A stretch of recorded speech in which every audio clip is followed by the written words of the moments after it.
J'ai passé mon diplôme dans une école qui est l'école de Paris-Belleville. Je suis partie des dernières promos qui a suivi ce DEA qui s'appelait le projet architectural et urbain, qui était une année de formation à la recherche, par la recherche, où enseignaient un grand nombre d'enseignants, d'ailleurs de plusieurs écoles, de plusieurs laboratoires, et qui représentaient un peu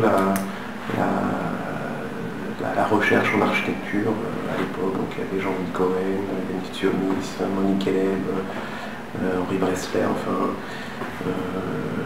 Jean Castex, des gens de Versailles, des gens de la Villette, des gens de Malaquais.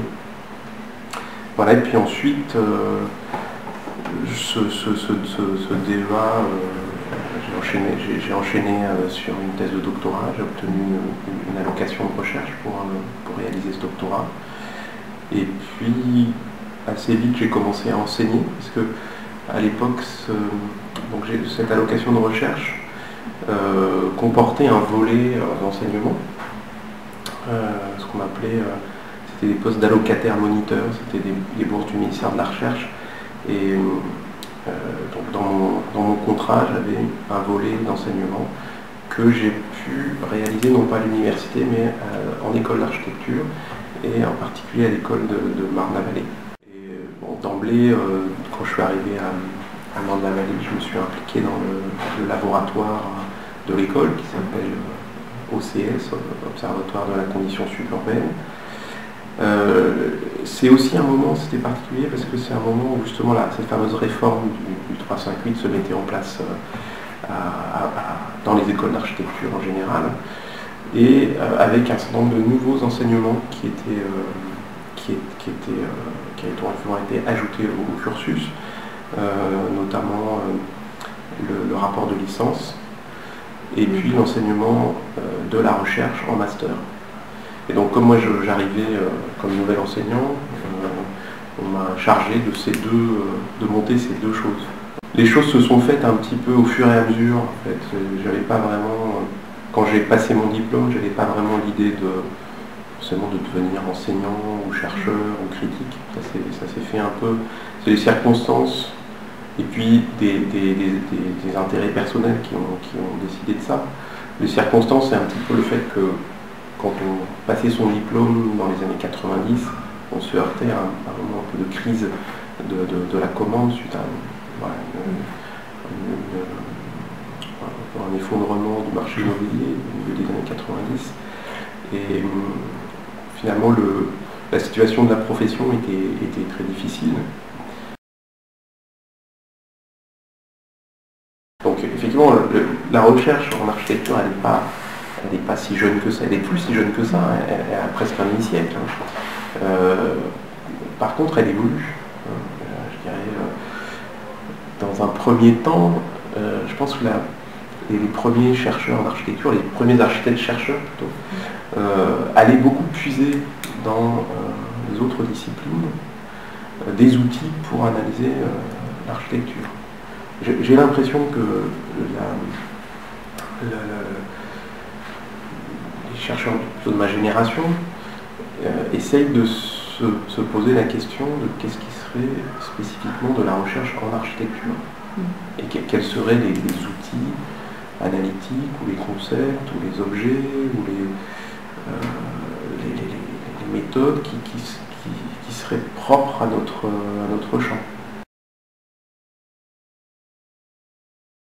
Ce qui est certain, c'est que la grosse différence entre le cursus que moi j'ai suivi et celui que vous avez suivi, c'est la place de la recherche. Moi j'ai appris les méthodes de la recherche scientifique en DEA. Avant ça, j'ai eu des très bons cours d'histoire et de théorie à l'école d'architecture. Donc jamais on m'a formé moi-même à la recherche. Jamais on m'a formé à l'écriture. C'est des choses qu'on faisait un peu sur le tas. Et c'était, je dirais, presque une sélection naturelle. C'est-à-dire que j'avais peut-être des aptitudes, des facilités ou un intérêt pour ça. Et donc finalement, je l'ai fait. Mais je pense que ce qui est très différent aujourd'hui, c'est qu'aujourd'hui, on essaye de former tous les étudiants architectes aux méthodes de recherche universitaire, à une certaine manière d'écrire, et que ça fait partie des attendus d'un architecte diplômé d'une école d'architecture en France. C'est absolument fondamental pour moi qu'un architecte soit capable de produire de la recherche sur sa propre discipline. C'est ce qui finalement fonde l'architecture comme une discipline universitaire et les écoles d'architecture comme faisant partie de l'enseignement supérieur quand même. Donc c'est assez fondamental que les architectes ne délèguent pas la recherche sur leur discipline à d'autres domaines. Et donc ça c'est très important. Alors évidemment ça n'a pas été sans faire bouger les lignes et sans instaurer des tensions et des rapports de force à l'intérieur des écoles entre les enseignants chercheurs et les enseignants praticiens par exemple. Ça c'est un vrai débat qui est loin d'être épuisé. Et ce qui m'importe comme enseignant, c'est c'est tous les liens qu'on peut tisser finalement entre cette pratique de la recherche et cette pratique du projet. Ça, je trouve, c'est un enjeu pédagogique mais crucial pour l'avenir et l'équilibre de nos écoles d'architecture. Moi, quand j'ai monté le premier cours d'initiation à la recherche à Marne-la-Vallée, c'était extrêmement marginal. Et c'était pas forcément très bien vu par les uns et les autres. Donc j'avais l'impression de faire ce cours un peu dans la marge. Cette fameuse idée de la recherche par le projet. Et le projet par la recherche. Enfin, ces espèces de débats aujourd'hui. Je dirais pour moi ce qui est le plus important, c'est quelle est la finalité.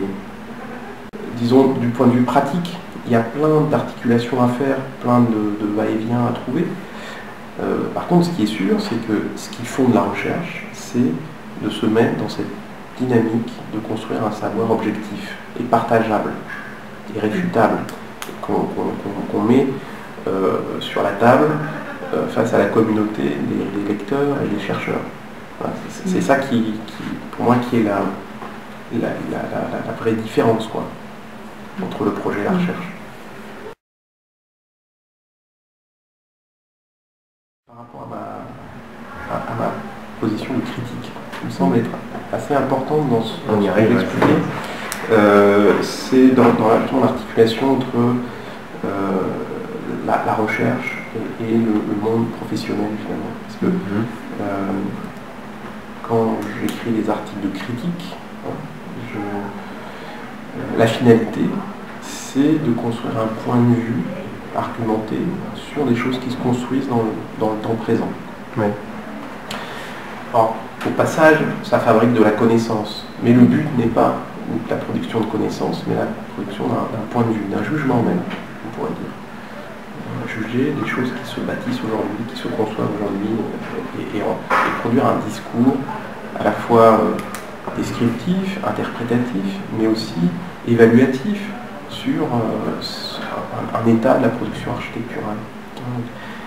Et je dirais que cette pratique de critique, elle est un peu... elle me permet aussi de m'obliger en permanence à avoir un avis sur le présent de l'architecture. Parce que quand on est historien, on peut aussi se complaire dans l'analyse de choses qui sont très lointaines, et puis ça peut remplir sa vie de chercheur. Hein. On peut devenir érudit sur des choses qui ont parfois absolument rien à voir avec les enjeux du présent. Voilà. Donc ça c'est quelque chose que je fais assez attention à ça, de ne pas de faire en sorte que ma pratique de chercheur ne s'isole pas des enjeux de l'architecture contemporaine. Et le trait d'union, c'est la critique. Si je ne deviens que critique, c'est entre guillemets. C'est aussi le risque, hein, c'est de perdre un peu cet aspect, cette dynamique de plus longue haleine qu'est la recherche, hein, quand on fait un article de critique sur un bâtiment qui vient de sortir, on travaille pendant quelques semaines, parfois quelques mois, mais après on publie l'article et on passe à autre chose. Même si après il y a effectivement des thématiques qu'on peut filer d'un article à l'autre et construire des réflexions plus théoriques à partir de ces exemples architecturaux, malgré tout c'est des rythmes d'écriture, c'est des circuits courts, quoi. Et je pense que la recherche est importante parce qu'elle ouvre dans la vie d'un enseignant des cycles plus longs qui permettent vraiment d'approfondir les choses et de construire. Et ça c'est quelque chose que je ne veux pas perdre. Ces revues théoriques, la critique en était totalement absente. Ça, c'est des revues qui construisent un commentaire savant sur les œuvres, mais qui jamais se mettent en position, en situation d'émettre un jugement ou de construire un point de vue. Et ça, c'est quelque chose qui nous tenait beaucoup à cœur. Si on renoue avec la critique, il faut prendre le risque aussi d'écrire des articles négatifs qui dénoncent, qui interpellent, et ça nous semblait possible uniquement si on avait une totale liberté éditoriale. Donc une revue associative, autofinancée, sans publicité et sans aucun lien de dépendance ni à la profession, ni aux écoles d'architecture, ni aux tutelles ministérielles ni à l'architecture. Pour moi, la critique, c'est beaucoup plus que du journalisme, même si je respecte beaucoup le journalisme comme métier, je pense que c'est très important. Mais je pense que ce qui distingue la critique d'un simple journalisme architectural qui se contenterait de couvrir une actualité, de la commenter, de la décrire, c'est justement cette montée en généralité théorique qu'on peut faire à partir d'un cas, d'un bâtiment, d'un projet urbain, architectural, et de construire un propos plus général, quoi, et qui, à un moment donné, confine à la théorie. C'est là où ça devient intéressant, la critique. Oui, c'est pas forcément le même lectorat, effectivement. Bon, le lectorat de Criticat est quand même à 90% composé d'architectes, beaucoup d'enseignants, d'étudiants, mais aussi beaucoup de praticiens dont les agences sont abonnés à la Criticat. Et puis il y a aussi beaucoup de lecteurs, enfin une part des lecteurs qui ne sont pas architectes. Et ça c'est très important pour nous de produire un discours sur l'architecture qui soit intelligible par des gens qui ne sont pas architectes, qui sont des intellectuels mais dans d'autres disciplines, et qui d'un coup puissent s'approprier ces propos, ces articles. Ça c'est vraiment notre public cible, notre lectorat cible. L'ambition qu'on a depuis le début, c'est de déspécialiser la critique et d'en faire quelque chose qui ait vocation à revenir dans le débat public le plus large, quoi. Donc d'éviter la langue de bois, d'éviter les propos obscurs et disciplinaires, et de prendre l'architecture au sérieux, de l'analyser en profondeur, mais dans des termes, disons, qui sont appropriables par n'importe qui, finalement. C'est pas une fuite, c'est au contraire la construction positive d'un espace de liberté critique. C'est plutôt ça. C'est pas vraiment un échappatoire. C'est de construire un espace d'écriture libre, délié des institutions, qui soit à même de formuler cette critique approfondie dont la profession a besoin, en fait, même si les architectes se plaignent toujours quand ils sont critiqués, mais je pense que la santé d'un domaine, que ce soit l'architecture, le cinéma ou la littérature, est liée à la santé de sa critique. Plus un domaine est critiqué, et meilleur en santé il est, au fond. Il n'y a rien de mieux qui puisse arriver à un architecte d'être critique. C'est ça qui fait la vitalité d'un champ de création.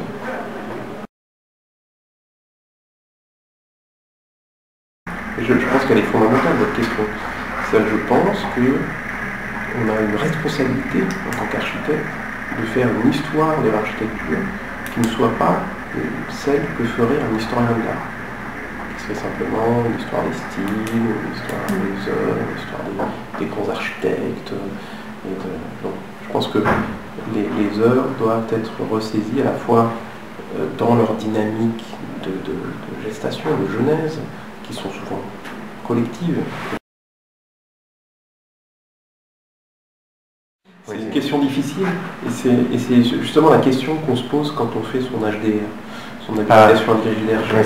On se retourne un peu sur son parcours qui est plus ou moins long, pas si long que ça quand même, et on regarde qu'est-ce qu'on a fait, est-ce que tout ça a une cohérence, hein,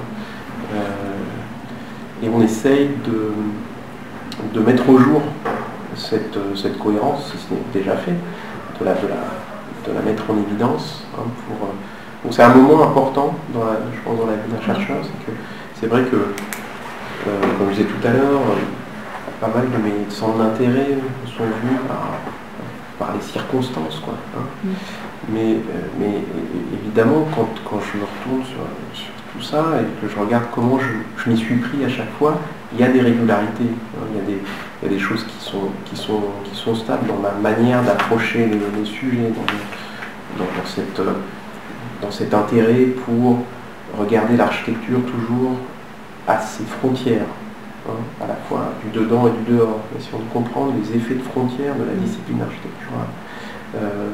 Donc ça, c'est cette approche socio-historique de la culture architecturale, c'est quelque chose qui est assez récurrent dans mes approches.